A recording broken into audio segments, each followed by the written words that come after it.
everybody, we're back, and we watched this.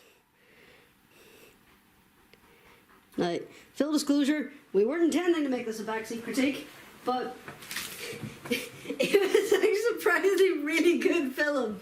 Yeah, it was definitely a surprise. Yeah. It's always a surprise when I provide a good film, even though I was explicitly told to bring a selection of good films for us to watch one of them. I'm glad you admit it. Yeah.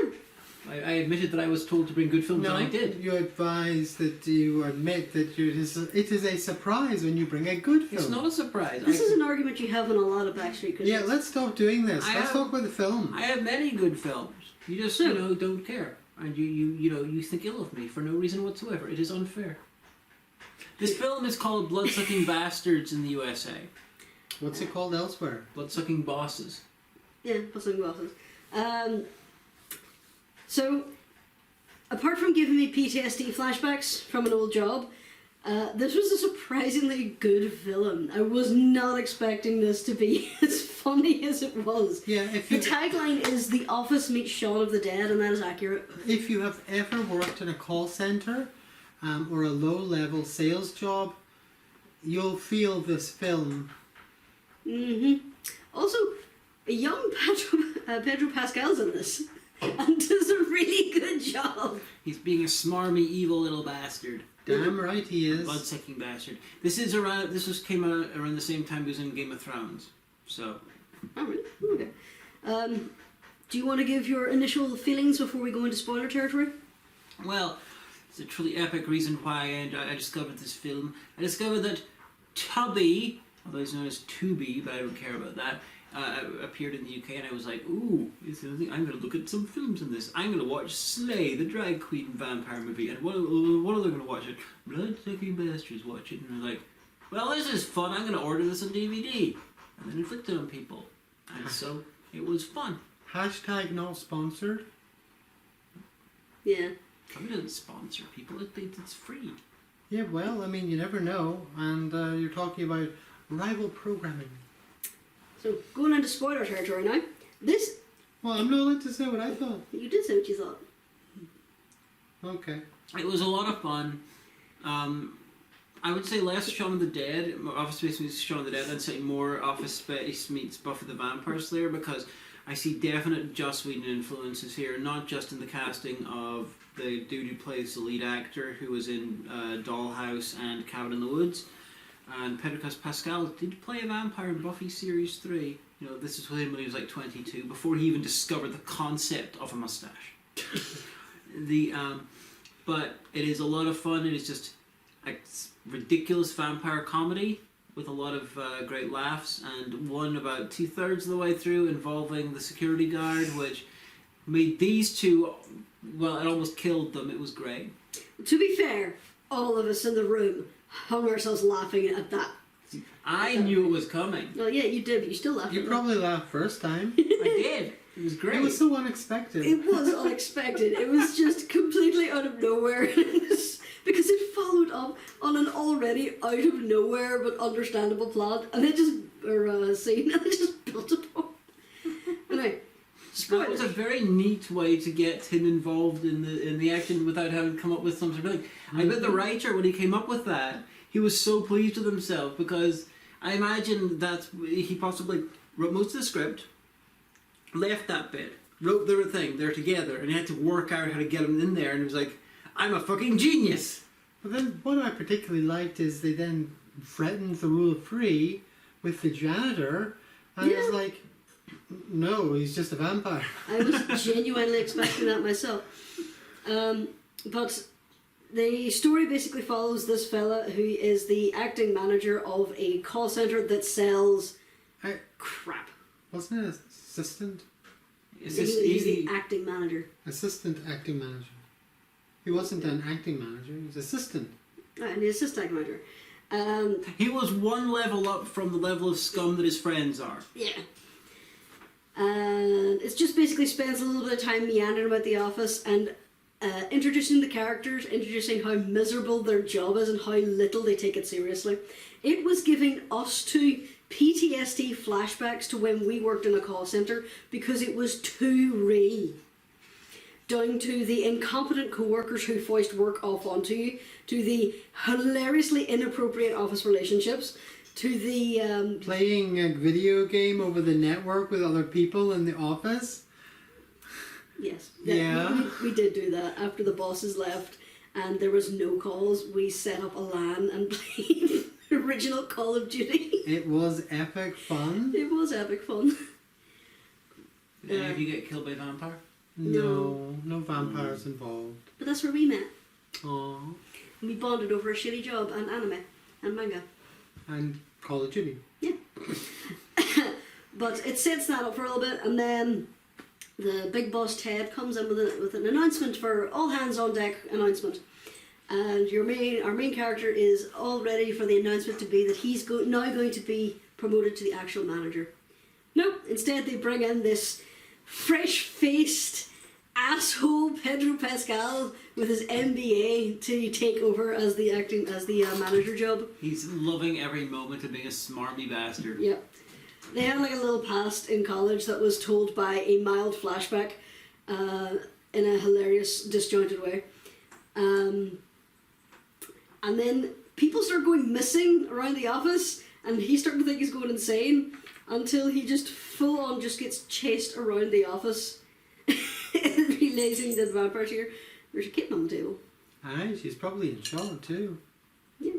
She's stealing the remnants of our dinner that we were eating while watching the film. Yeah, there's plates there.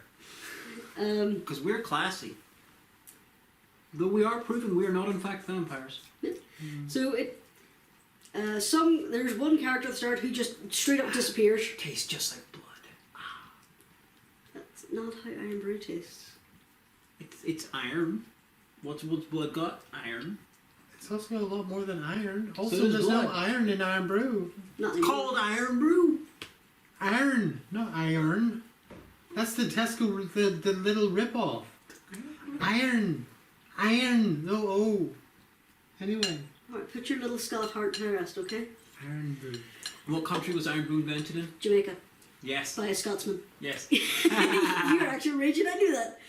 But anyway. I was hoping that one would answer the question and get it wrong. I wasn't going to get wrong, because you have already said this fact to us before. Fair enough. And I originally told you. Did you? Yes. But anyway, so some people start going missing. Other people come back looking paler with like glasses and suspect mustaches gone, with a lot more confidence and intense looks. And pullovers. And pullovers.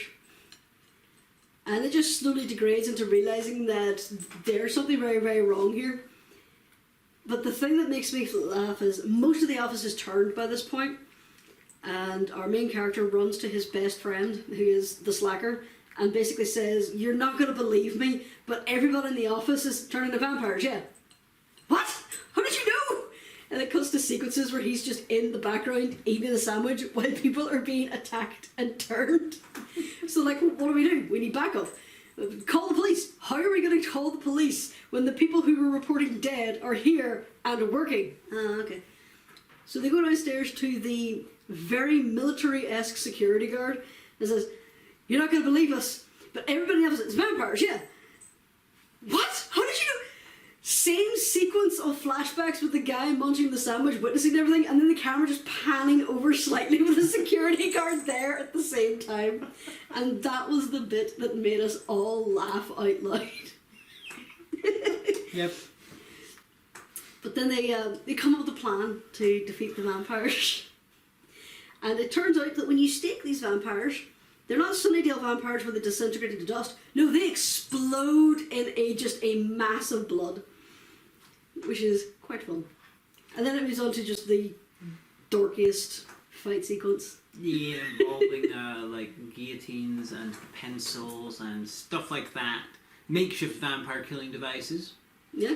One thing that really sort of amused me, the guy playing the best friend with the mustache. I've only ever seen that actor in one other thing, and that was Cabin Fever, where he basically played the sort of nerdy, whiny guy.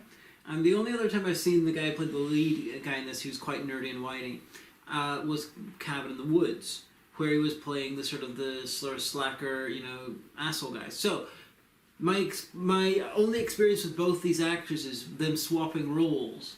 You know, I've seen them both do both now, and I'm just like, I kind of don't want to see them doing anything else. This is almost too perfect. The guy who originally gets turned and just keeps going after everybody for the $20 for his fantasy league, I recognise him from something, but I just can't place it.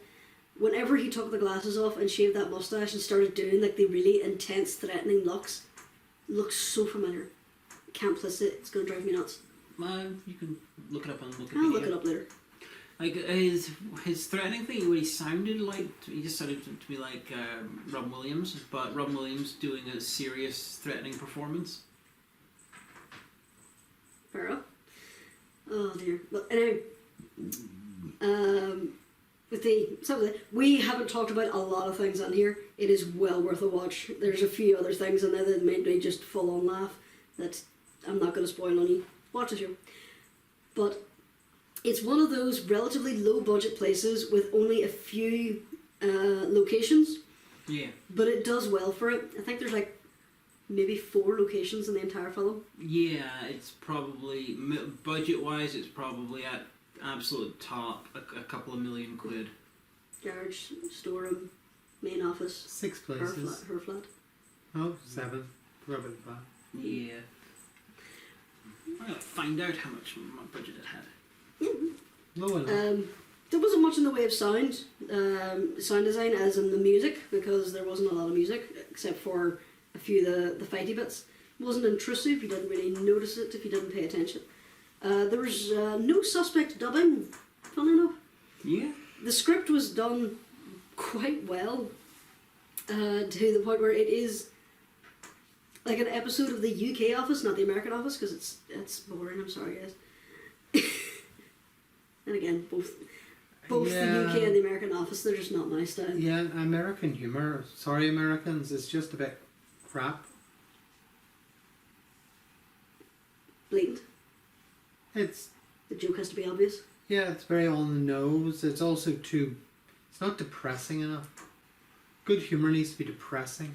I think the best description of the differences between American and UK humour is the description of the one scene where there's a guy who's going to a restaurant and the waiter spills soup on him, and then he gets angry and yells at the waiter.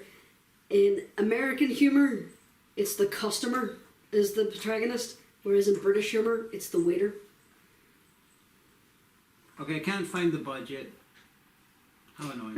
Yeah. Anyway, There wasn't much in the way of fight choreography because, again, there's just some actors fleeing at each other, which really adds to the fact that this is just a bunch of office workers flailing at each other. yeah, it's that finale that probably feels the most like Shaun of the Dead, which is probably why people said like Shaun of the Dead.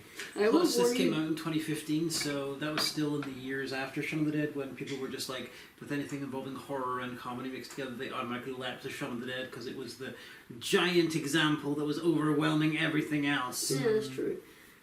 I will warn you, it does start a little slow. But once you get a little into it, it ramps up and then just keeps going up. The slowness is good though, because Yeah. it gives you time to introduce all the characters and stuff like that, so you can cry and stuff when they inevitably die. I didn't cry. Because you have no heart and no soul. That's a fair point. Yeah, they belong to me.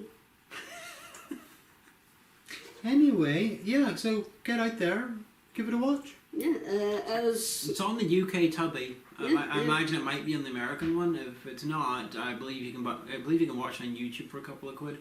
It's also on DVD, at least in the UK. It's fun, and according to the internet, it is a hidden gem. So It is quite good, and there are little things in the background that you will notice if you pay attention. Like there was a bit where someone you could see in the background was just pulled into a closet. I missed that. I suspect. Yeah, they're just like walking in the background, then they just into their room. So either they tripped and they didn't bother refilm it, or they were yanked. And I want to believe that it was pre-planned. It was supposed to be a subtle thing in the background, but. Well, probably was, but it might have been a happy accident. Right, so shall we wrap it up? Yeah. Good film. Watch it on Tubi. If you're not subscribed, please do. If you like this video, please like it. Say something in the comments. Join the Discord. If you're interested, have a look at Patreon for exclusive and early release videos. And you know, this is actually filmed almost back to back with Captain America 4. We're not just randomly, you know, against all odds wearing the exact same stuff, you know, again. You're spoiling the illusion. There's, For all we know, this is going to go up in like 3 months' time. Yeah. there's And they're going to be still like, a cat oh, over there. wow, they did a Captain America 4 video? I got to go back and watch that. Yeah, now you gotta go back. Yeah, and whenever you Captain watch this, America go 4. back and watch that again. We need that watch time. Yeah, what we think and say might have changed. That's not how YouTube works. It was how Blip worked. You could actually re-upload videos and then keep all the other information going. So theoretically, you could do that. But not on YouTube. Sorry. Bye guys. Ta.